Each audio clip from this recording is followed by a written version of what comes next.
असतो मा सद्गमय तमसो मा ज्योतिर्गमय मृत्योर्मा अमृतं गमय। ओम शांति शांति शांति। अब हम डिस्कस कर लेंगे अर्ली थॉट्स अबाउट मोशन। मतलब कि बहुत पहले हम मोशन के बारे में हमारा क्या थॉट था। बेसिकली यहाँ पे हम अरिस्टोटल व्यू को डिस्कस करने वाले हैं। तो अरिस्टोटल का अपना व्यू क्या था मोशन के बारे में। उन्होंने बताया था, ये एक ग्रीक फिलोसोफर थे, तो उन्होंने बताया था कि कोई भी बॉडी का एक अपना नेचुरल स्टेट ऑफ मोशन होता है और वो natural state of motion rest का कहलाता है। मतलब कोई बॉडी अगर रेस्ट में है तो उस रेस्ट को हम नेचुरल स्टेट ऑफ मोशन कहेंगे। और अगर हमें किसी बॉडी को मोशन में लाना होगा तो एक एक्सटर्नल फोर्स की ज़रूरत पड़ेगी ही पड़ेगी। और जैसे ही हम फोर्स को हटा देंगे फिर बॉडी अपने return back to the natural state of motion, मतलब वो फिर से वो रेस्ट में आ जाएगी। एग्जाम्पल के तौर पर जैसे हम किसी बॉल को हमने ग्राउंड पे ऐसे रोलिंग करने के लिए छोड़ दिया तो थोड़ी देर तक के बाद वो रेस्ट में आ गया। ठीक है, मतलब वो नेचुरल स्टेट ऑफ मोशन हुआ। तो उन्होंने क्या बताया था एक बार देख लेते हैं। The object has a natural state which called the rest and the object needed a force for going through the motion. मतलब मोशन में जाने के लिए फोर्स की जरूरत पड़ेगी ही पड़ेगी। यहाँ पर हम एक एग्जाम्पल ले सकते हैं। ये एक बॉक्स है और ये बॉक्स अपने नेचुरल स्टेट में है। मतलब कि बॉक्स जो है शुरू में क्या है, ये रेस्ट में है। तो जब रेस्ट में है तो वो नेचुरल स्टेट में रहेगा। और जैसे ही इस पर अगर हम फोर्स लगाएंगे तो मूव किया, फोर्स हटा दिया, थोड़ी देर बाद बॉक्स जो है फिर से जाकर रेस्ट में हो गया। मतलब फिर से अपने नेचुरल स्टेट में वो आ गया। तो शुरू में भी एक रेस्ट में था, नेचुरल स्टेट में था, फोर्स किया, मोशन में आया और फिर वो नेचुरल स्टेट में चला गया। तो ये फिनोमेना, इस टाइप का एक्सप्लेनेशन अरिस्टोटल के पास था, जो कि सही नहीं था, जो गलत भी था। अगर हम इसको दूसरा एग्जांपल हम ले तो यहाँ देख सकते हैं कि ये एक बॉल है, कुछ हाइट पर रखा हुआ है और जब हम इसको अलाउ करेंगे मोशन के लिए तो हम जानते हैं क्या होने वाला है। ये आगे चलेगा कुछ देर तक और जा कर के कुछ देर के बाद वो रेस्ट में आ जाएगा। मतलब शुरू में ये नेचुरल स्टेट में था, रेस्ट में था और बाद में फिर से वो नेचुरल स्टेट में आ गया। लेकिन गैलीलियो साहब इससे खुश नहीं थे। गैलीलियो साहब ने अपना एक एक्सपेरिमेंट किया, एग्जैक्टली कुछ वैसा ही।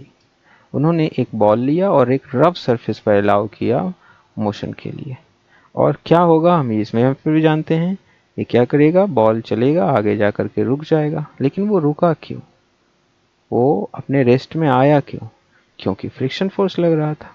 क्या होगा इस फ्रिक्शन फोर्स को हम कम कर दे तो जब हम फ्रिक्शन फोर्स को कम किया तो देखा कि बॉल तो उसी हाइट से फिर हम इसको ड्रॉप किया अलाउ किया जाने के लिए, तो इस ये ज़्यादा डिस्टेंस ट्रेवल किया, पहले से ज़्यादा डिस्टेंस। आपने देखा होगा पहले वाले एक्सपेरिमेंट में ये ऑलमोस्ट यहाँ पर रुका था और अब इतना डिस्टेंस फर्दर चला, है ना। वही फोर्स इस पर लग रहा है, यहाँ पे ग्रेविटी वही लग रही है, लेकिन ये ज़्यादा डिस्टेंस ट्रेवल किया। क्यों? क्योंकि फ्रिक्शन यहाँ घट गया सरफेस पर। इसके वजह से इसमें जो एक्सेलरेशन की वैल्यू है वो बढ़ गई। और अगर हम काफ़ी स्मूथ कर ले सरफेस तब क्या होगा? तब देखा गया कि बॉल को अगर हम अलाउ करें मोशन के लिए तो वो कंटिन्यूसली मूव करता ही रहेगा और कभी स्टॉप ही नहीं होगा, चाहे फोर्स ना भी लगे। मतलब कि यहाँ पे था बॉल तो एटलीस्ट यहाँ पर तो कोई फोर्स नहीं लग रहा था इस पर हॉरिजॉन्टल डायरेक्शन में, तब भी ये बॉल जो है कंटिन्यूसली मूव करता रहा। तो ये तो क्लियर हो गया कि जो अरिस्टोटल ने बोला था कि बॉडी को मोशन में लाने के लिए कंटिन्यूसली हमें फोर्स की ज़रूरत पड़ेगी, जो कि गलत है, वो सही नहीं है। अगर बॉडी रेस्ट में है या एक कांस्टेंट वेलोसिटी से है। कांस्टेंट वेलोसिटी का मतलब क्या होता है? कांस्टेंट वेलोसिटी का मतलब यहाँ समझना पड़ेगा आप लोगों को। कांस्टेंट वेलोसिटी का मतलब होता है constant speed, constant speed in straight line, straight line. ठीक है, तो उस केस में बॉडी क्या है, इनफाइनाइट डिस्टेंस तक मूव करेगा। अगर सरफेस स्मूथ हो तो कोई एक्सटर्नल फोर्स नहीं लग रहा है, यानी पूरा इन्वायरमेंट से जितना इंटरेक्शन है जीरो है, आइसोलेटेड है, उस केस में ये इनफाइनाइट डिस्टेंस तक मूव करेगा। तो इस बेसिस पर उन्होंने एक नया वर्ड तैयार किया, उसको हम इनर्शिया कहते हैं। So what is inertia? हमने देखा कि बॉडी का जो मोशन, अगर ऐसे कहें तो नेचुरल स्टेट उसके दो ही है यहाँ पे, जिसमें वो कंटिन्यूअसली मूव कर सकते हैं और कंटिन्यूअसली स्टे कर सकते हैं, वो है रेस्ट में और एक कांस्टेंट वेलोसिटी। इन दोनों केस में बॉडी के पास इस स्टेट में रहने के लिए कोई एक्सटर्नल फोर्स की ज़रूरत नहीं, लेकिन जैसे ही वो अपने इस स्टेट को चेंज करेंगे तो उसमें फोर्स की ज़रूरत पड़ेगी। लेकिन बहुत इंटरेस्टिंग पॉइंट ये है कि बॉडी अपने से अपना स्टेट नहीं चेंज करेंगे, फोर्स की ज़रूरत पड़ेगी ही पड़ेगी। तो what is inertia? Inertia is inability to change the state of motion by itself, है ना? या ऐसे भी कर सकते हैं, resistance of changing the state of motion of the body is called inertia, and its measurement, जो जिसका मेजर करते हैं फोर्स के जरिए, जब हम चेंज करते हैं और चेंज करने के बाद किस टाइप का फोर्स और एक्सेलरेशन जो होता है, दोनों का कंबाइंड रिलेशन बनता है, उसको हम मास कहते हैं। तो क्या होगा यहाँ पे? Inertia, inability to change the state of motion of a object by itself is called the inertia, and the measurement of inertia is called the mass. अब दूसरा देखते हैं, टाइप्स ऑफ इनर्शिया। इनर्शिया के कितने टाइप होते हैं, प्रकार कितने होते हैं? तो अगर हम इनर्शिया के टाइप का मतलब क्या हुआ, हाउ डज इनर्शिया बिहेव? तो हमने अभी देखा, एक तो रेस्ट में रहेगा, एक कांस्टेंट वेलोसिटी में रहेगा, ठीक है। तो अगर हम इसको टाइप को एक प्रॉपर वे में डिफाइन करें तो कह सकते हैं कि स्टेट ऑफ मोशन के दो पार्ट होते हैं, एक तो रेस्ट में होता है, एक कांस्टेंट वेलोसिटी होता है।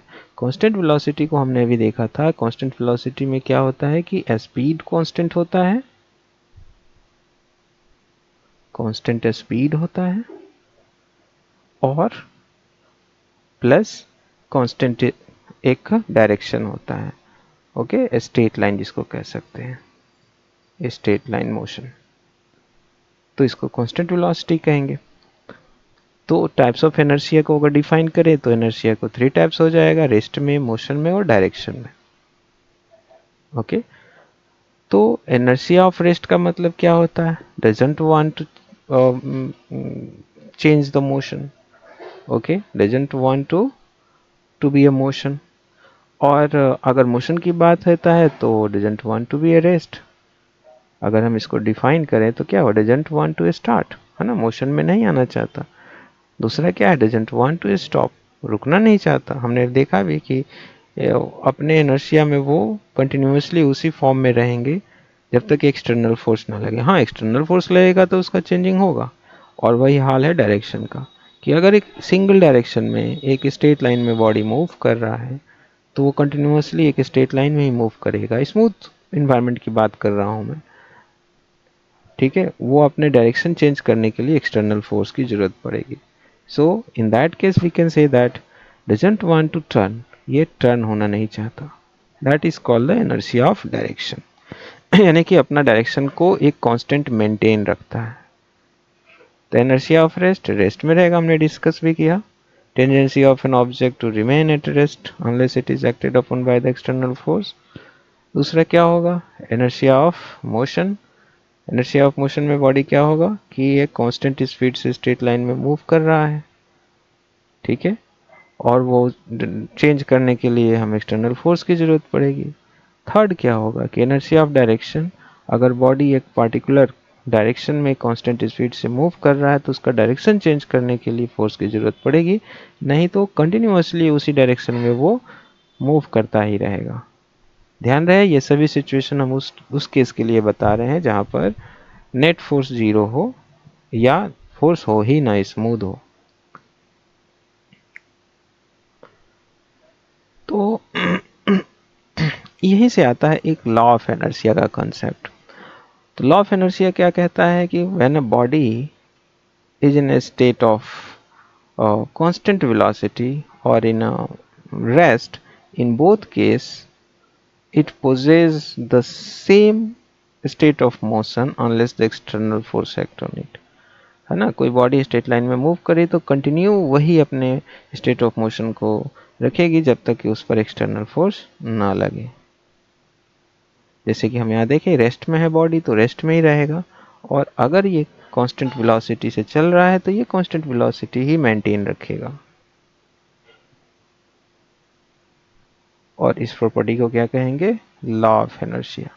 ये बॉडी का प्रॉपर्टी होता है, ऐसा नहीं है ये फोर्स की वजह से आता है। ये बॉडी का एक इनहेरिएंट प्रॉपर्टी है, इसका एक करेक्टर ही है कि मास रहेगा किसी बॉडी में तो वो इनर्शिया रहेगा, या इसका उल्टा भी कह सकते हैं, इनर्शिया रहेगा तो मास रहेगा। तो लॉ ऑफ इनर्शिया क्या है? लॉ ऑफ इनर्शिया को ही न्यूटन्स का फर्स्ट लॉ कहते हैं कि a body continue to possess the same state of motion unless it is compelled by the external force, which is called law of inertia and first law of motion as well, है ना। ध्यान रहे, law of inertia is nothing but just a first law of motion, Newton's first law of motion।